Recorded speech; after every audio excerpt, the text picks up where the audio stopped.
ప్రజల్లో అపోహలు కలిగించడానికి కాదు, వాళ్ళలో మార్పు తేవడానికి.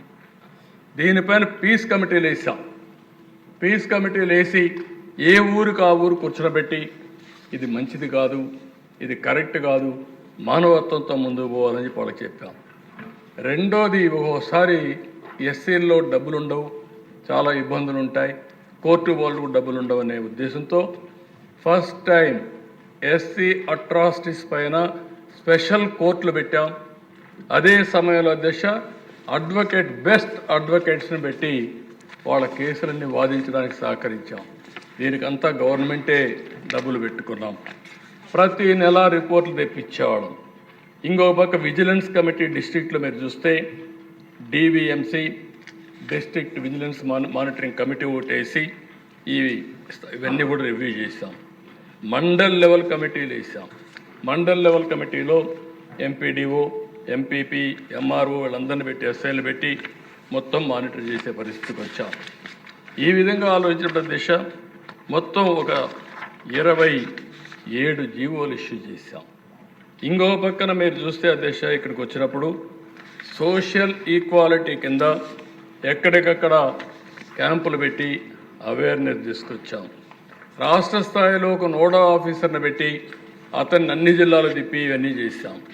ఇంకొక పక్కన మీరు ఒకసారి చూస్తే రిలీఫ్, ఈరోజు ఎస్సీ అట్రాసిటీస్ పైన ఇచ్చే రిలీఫ్ ఆ రోజు జస్టిస్ పొన్నయ్య గారి కమిషన్ ఆధారంగా ఇచ్చిన డబ్బులు తప్ప, తర్వాత గవర్నమెంట్లో అటు పెంచాం తప్ప ఇవన్నీ ఇచ్చాం. అప్పట్లోనే 30,000 రూపాయలు, ఏదైనా ఇల్లు కొట్టేస్తే ఇల్లు కట్టేయాలి, ఎంప్లాయ్మెంట్ ఇవ్వాలి, ఉపాధ్యాయంగా 30,000 రూపాయలు వాళ్ళకి ఆర్థిక సహాయం చేయమని చెప్పిన ప్రభుత్వం ఆ రోజు తెలుగుదేశం ప్రభుత్వం అని చెప్పి కూడా నేను తెలియజేస్తున్నాను. బరియల్ గ్రౌండ్స్ పోనీయకుండా చేసేవాడు. బరియల్ గ్రౌండ్కు రోడ్డు మీద ఉంటే ఇది మా పొలం కాబట్టి మేము పోనీయమంటే 18/3/2025 ఒకరు వచ్చారు, 19/3/2025 నలుగురు వచ్చారు. లోపలక్కడ వచ్చిన కనపడలేదు అధ్యక్ష. మీరు రాలేదా? మీరు మాకు ఐడియా లేదు, మీరు రానిలేదేమో అని మాకు అనుమానం. మార్నింగ్ నేను అనౌన్స్ చేశానండి హౌస్లో. దొంగచాటును వచ్చి సంతకాలు పెట్టి కర్మ ఎందుకు పెట్టిందో నాకు అర్థం కావట్లేదు. హౌస్లో కనపడలేదు ఎక్కడ. జీతాలు తీసుకుంటూ హౌస్కు రాకపోవడం ఒక తప్పండి.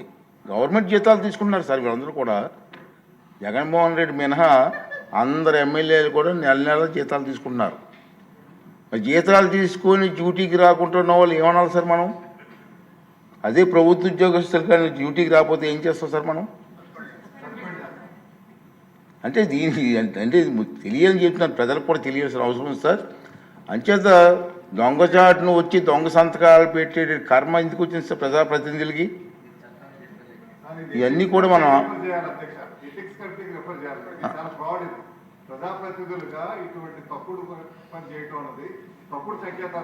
డెఫినెట్ చేద్దామండి.